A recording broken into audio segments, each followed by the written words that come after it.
दोपहर की धूप हार्मनी पार्क में लंबी लंबी परछाइयां डाल रही थीं, जहां झूलों और फिसल पट्टियों से हंसी गूंज रही थी। छोटी अनाया अपनी गुलाबी फ्रॉक में हरी घास पर एक खुशी का छींटा लग रही थी। उसके माता पिता रोहन और प्रिया उसे देख रहे थे। उनके दिल भरे हुए थे। अनाया एक तितली का पीछा कर रही थी।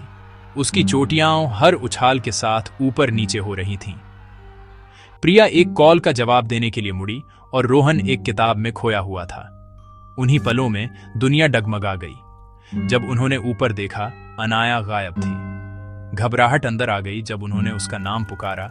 उनकी आवाजें पार्क की हलचल को चीर रही थीं। खोजबीन फ्रैंटिकली शुरू हुई, लेकिन उसका कोई निशान नहीं था। जीवंत पार्क आतंक की भूल भुलैया में बदल गया। खूबसूरत दिन टूट गया। उनकी लापता बेटी के आकार का एक बड़ा खालीपन छोड़ गया।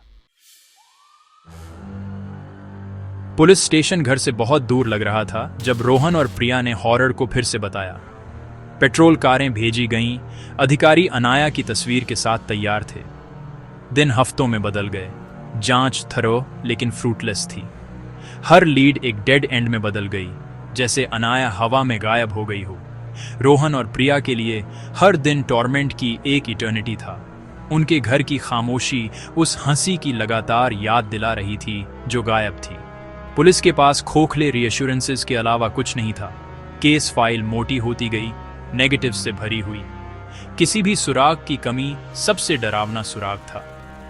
जांच एक दीवार से टकरा गई, ट्रेल कोल्ड हो गई। खामोश खोज जारी रही, अनसर्टेनिटी और डिस्पेयर के नीचे दबी हुई।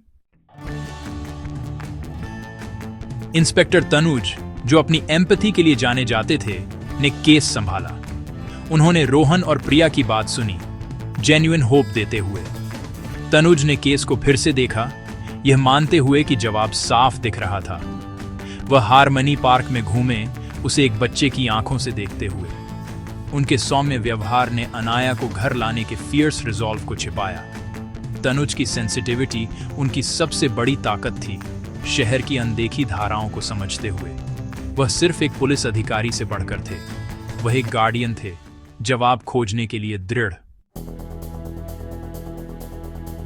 तनुज ने सीसीटीवी फुटेज की समीक्षा की, हर मिनट को देखते हुए। उन्होंने एक महिला को देखा, पतली और कमजोर, एक हल्के रंग की ड्रेस में एक बच्चे के साथ। बच्चा शांति से उसके बगल में चल रहा था। एक प्रॉमिसिंग लीड। टीम ने शहर के माध्यम से महिला के रास्ते का पता लगाया। छवि ने डर पैदा किया, लेकिन उम्मीद भी। उन्हें उसका नाम पता चला, मीरा, एक शांत महिला जिसे अक्सर अननोटिस्ड किया जाता था। अनाया की खोज में एक चेहरा और एक नाम था जो उन्हें शहर के फॉरगॉटन कॉर्नर्स में ले गया। तनुज को मीरा अनाया के साथ मिली, सुरक्षित और सलामत। अनाया अनहार्म्ड लग रही थी, यहां तक कि मीरा के प्रति अफेक्शनेट भी थी। ये एक टिपिकल किडनैपिंग नहीं थी, कोई मैलिस नहीं था। तनुज ने डीएनए टेस्ट का आदेश दिया, इंट्यूइशन से प्रेरित होकर। नतीजे चौंकाने वाले थे। मीरा अनाया की बायोलॉजिकल मदर थी। इस रेवलेशन ने केस को पलट दिया। ये एक ऐसी कहानी थी जिसकी जड़ें रोहन और प्रिया को अज्ञात अतीत में थीं।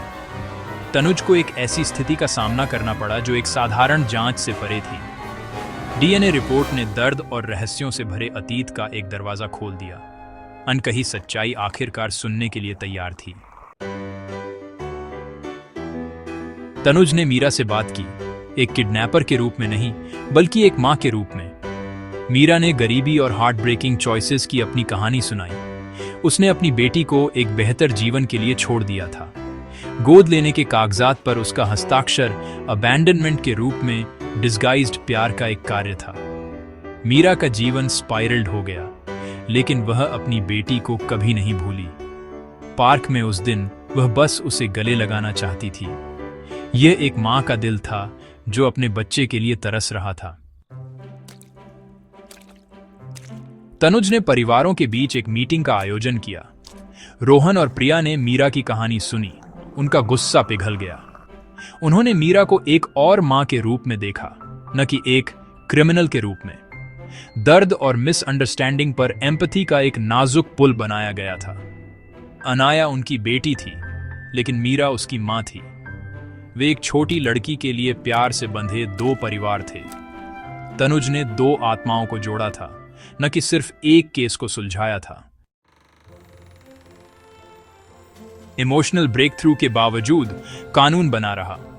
तनुज को चार्जेस फाइल करने पड़े। मीरा को गिरफ्तार किया जाएगा।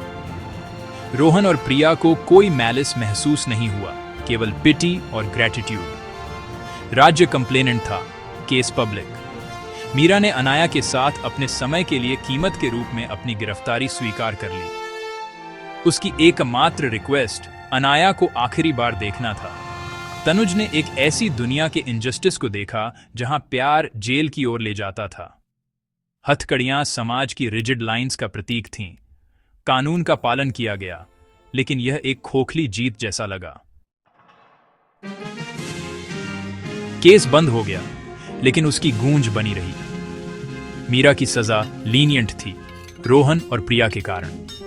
उन्होंने मीरा का समर्थन करने और उसे अनाया के जीवन में शामिल करने का वादा किया।